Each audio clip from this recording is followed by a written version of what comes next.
ஓம் சாய்ராம்.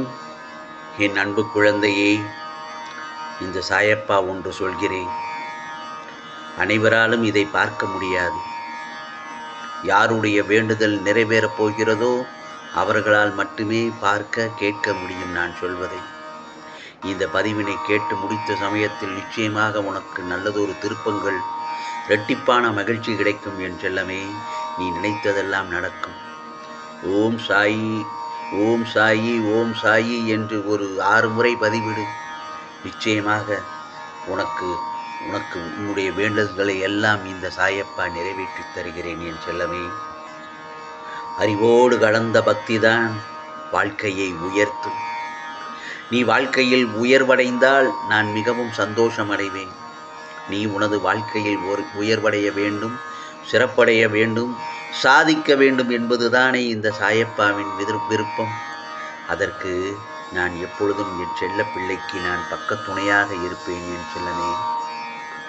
நல்ல விஷயங்களை கேட்க நம் காதுகள் மறுக்கப்படுகின்றன. அந்த பொழுது மாயை தன் வேலையை செய்ய ஆரம்பிக்கும்.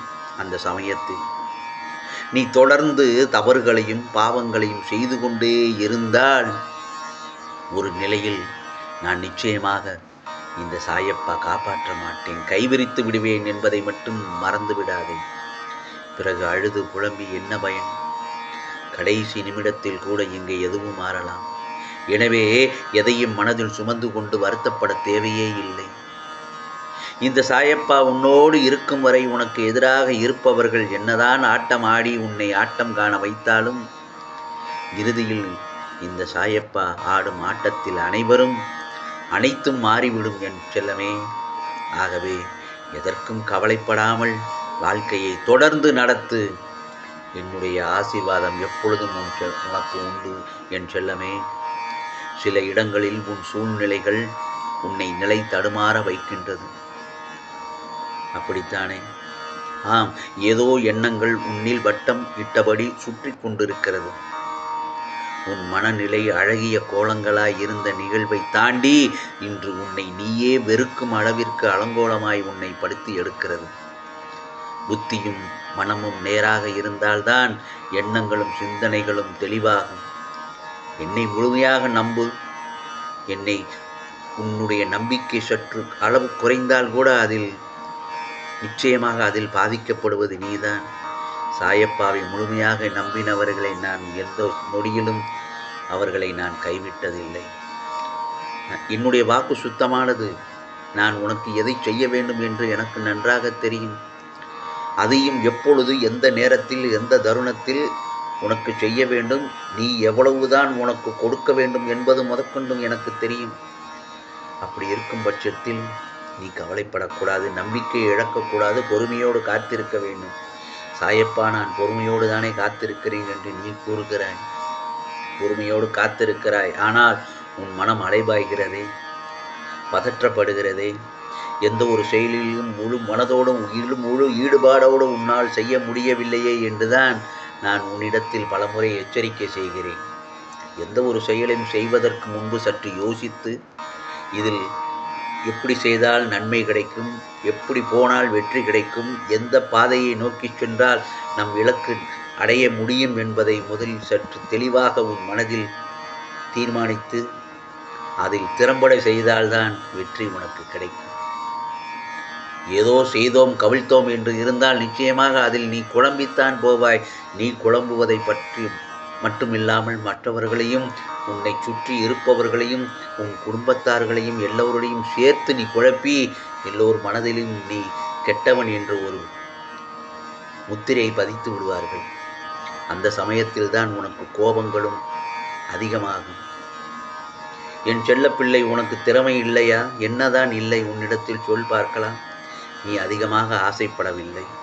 உனக்கு இருப்பதற்கு வீடு எல்லாமே இருக்கிறது. பிறகு ஏன் கவலைப்படுகிறாய்? அதீத ஆசைப்பட வேண்டாம். இன்றைய பொழுது உனக்கு நன்றாக விடிந்திருக்கிறது. இன்றைய பொழுது உனக்கு போதும் என்று மட்டும் நினை. என் சாயப்பா எல்லாவற்றையும் பார்த்து கொள்வார். எனக்கு எதை தர வேண்டும் என்று என் சாயப்பாவுக்கு தெரியும் என்று மனதார நினைத்து என்னை வேண்டும். ஓம் சாய்ராம் சாய்ராம் என்று காலை எழுந்தவுடன் என் நாமத்தை சொல்லிக்கொண்டே எழுந்திரு. உனக்கு அன்றைய பொழுது நல்ல பொழுதாகத்தான் இருக்கும். யாருக்குமே கவலைகளும் கண்ணீரும் நிரந்தரம் இல்லைதானே? இன்று நீ சந்தோஷமாக இருக்கிறாய், அடுத்த நொடியில் கவலைப்படுகிறாய். அதே போலத்தான் மற்றவர்களை பார்த்து பொறாமைப்படக்கூடாது. அவன் நன்றாக வாழ்கிறானே, அவன் சந்தோஷமாக இருக்கிறானே என்று மட்டும் நினைக்கக்கூடாது. அவன் மனதில், அவன் குடும்பத்தில் எவ்வளவு பிரச்சனைகள் இருக்கிறதோ நமக்கு தெரியாதல்லவா? அவன் துன்பப்படும் போது நீ வேதனைப்படக்கூடாது, நீ சந்தோஷப்படக்கூடாது. அவனுக்கு ஆறுதலான வார்த்தைகளை சொல்லு. அதுவே சந்தோஷத்தை உனக்கு நிலைக்கச் செய்யும். அவனுக்கு ஏதாவது முடிந்த அளவு உதவி செய். கஷ்டத்தில் இருக்கும்போதுதான் நீ போய் அவர்களிடம் ஆறுதல் சொல்ல வேண்டும், அந்த கஷ்டத்தில் பங்கெடுத்து கொள்ள வேண்டும். உன்னால் முடியவில்லை என்றால் அவர்களுக்கு ஆறுதல் சொல்லிவிட்டு நகன்று விடு. அல்லது அவர்களுக்கு நீ ஏதாவது நன்மை செய்வது போல் நடிக்கக்கூடாது. அதைத்தான் சொல்கிறேன். சில பேர் பார்த்திருக்கிறேன், நீயும் பார்த்திருப்பாய். அவர்களுக்கு ஏதாவது ஒரு சின்ன உதவியை செய்துவிட்டு வெளியில் வந்து டமாரம் அடிப்பார்கள். நான் அவருக்கு அதை செய்து விட்டேன், இதை செய்து விட்டேன் என்று. அது புகழ்ச்சி தேவையே இல்லை. நீ செய்யும் செயலை நான் பார்த்து கொண்டுதானே இருக்கிறேன். கவலைப்பட வேண்டாம். கவலைகளும் கண்ணீரும் யாருக்குமே நிரந்தரம் இல்லை. ஆனால் நீ நினைக்கும் கடவுள் மட்டுமே உனக்கு என்றும் நிரந்தரம். இந்த சாயப்பா என்றுமே உனக்கு நிரந்தரமாக பல வழிகளையும் யுக்திகளையும் உனக்கு நான் சொல்லித்தான் இருக்கிறேன். என்னுடைய சக்தி உன்னிடத்தில் வரும்பொழுது முதலில் பிரச்சனைகள் குறைந்த மாதிரி தோன்றும். பிரச்சனை பார்த்து பயம் கொள்ள மாட்டாய். அதையே நீ உணர்ந்திருக்கலாம், சாயப்பா நம்மோடு தான் இருக்கிறார் என்று. அடுத்தது அதற்குரிய வழிகள் என்ன, அதற்குண்டான முயற்சிகள் என்ன என்பதை புரிய வரும். புரிகிறதா? அடுத்த அடி அதுதான். முதலில் சாயப்பா பக்கத்தில் வந்து விட்டார் என்பதை உணர்ந்து விடுவாய். அடுத்த நிகழ்வுகள், நீ அடுத்தடுத்து நல்லதை செய்து உனக்கான வெற்றியை நோக்கி அடுத்தடுத்த படிகளை நோக்கி செல்லும் பொழுதே சாயப்பா நமக்கு அருள்வாளிக்கிறார் என்பதை நீ நிச்சயமாக உணர்வாய். ஆகவே படிப்படியாக வாழ்க்கையின் மாற்றத்தை உணர ஆரம்பிப்பாய். அதே நேரத்தில் கோபத்தில் நாம் பேசும் ஒவ்வொரு வார்த்தைகளும் நாம் நேசிக்கும் இதயங்களையும், நம்மை நேசிக்கும் இதயங்களையும் அது புண்ணாக்கிவிடும், ரணமாக்கிவிடும். கோபத்தை கொன்றுவிடு, சினத்தை சிதைத்து விடு.